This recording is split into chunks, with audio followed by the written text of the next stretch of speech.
Shalom, selamat pagi Ibu Bapak dan Saudara sekalian di dalam Kristus Yesus Tuhan kita. Kasih karunia dan damai sejahtera dari Allah Bapa kita dan dari Tuhan Yesus Kristus menyertai kita sekalian. Saudara yang terkasih, firman Tuhan sumber kekuatan kita pada hari ini diambil dari kitab Yesaya pasal 45 ayat 12. Akulah yang menjadikan bumi dan yang menciptakan manusia di atasnya. Tangankulah yang membentangkan langit, dan akulah yang memberi perintah kepada seluruh tentaranya. Demikian firman Tuhan.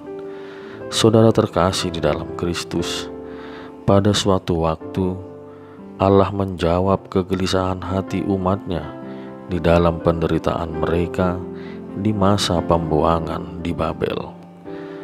Lalu bagaimanakah cara Allah membebaskan Israel dari pembuangan? Apakah Allah kembali membangkitkan seorang pahlawan di tengah-tengah Israel? Apakah Allah mempersenjatai umatnya untuk melakukan perlawanan sehingga menimbulkan peperangan besar? Kali ini cara Allah berbeda dengan cara yang dilakukannya sebelumnya ketika membebaskan Israel dari perbudakan di Mesir.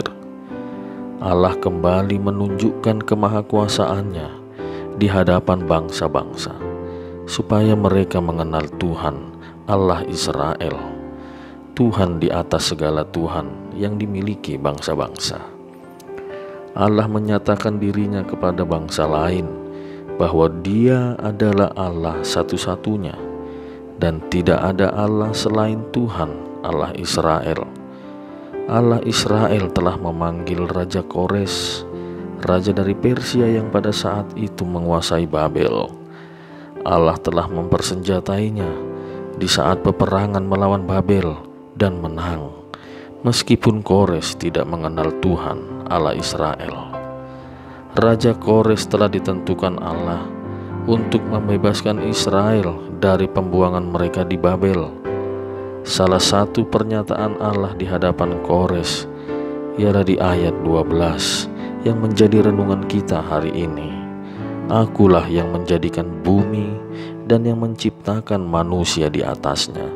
Tangankulah yang membentangkan langit, dan akulah yang memberi perintah kepada seluruh tentaranya.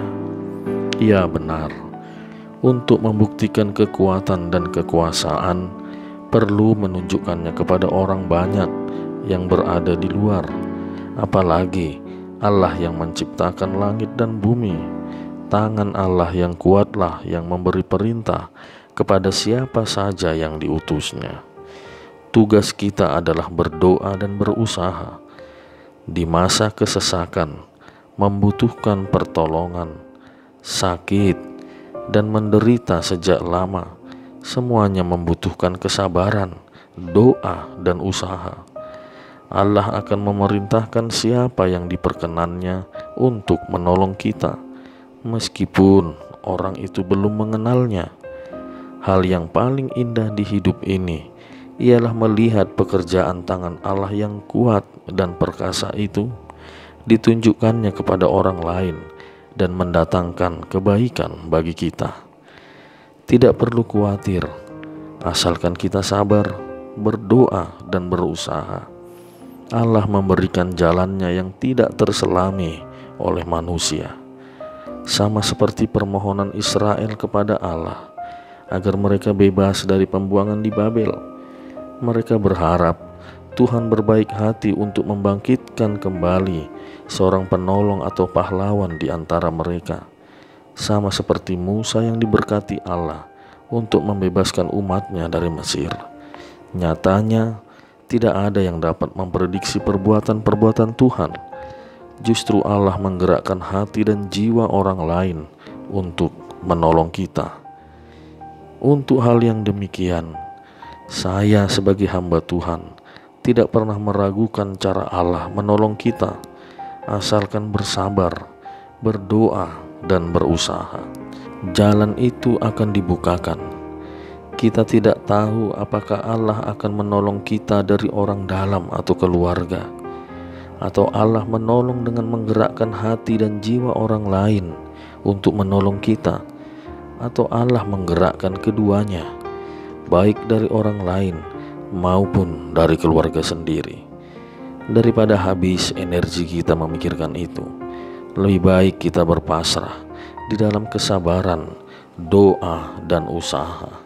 Amin. Marilah kita berdoa.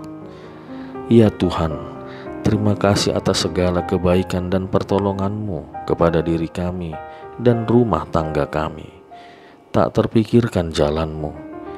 Ajarilah kami tunduk kepada kekuatan dan kekuasaan-Mu yang menciptakan langit dan bumi. Engkau yang menggerakkan bala tentara langit-Mu untuk berbuat sesuatu. Tentu Engkau juga yang menggerakkan tiap-tiap orang untuk menolong umat-Mu.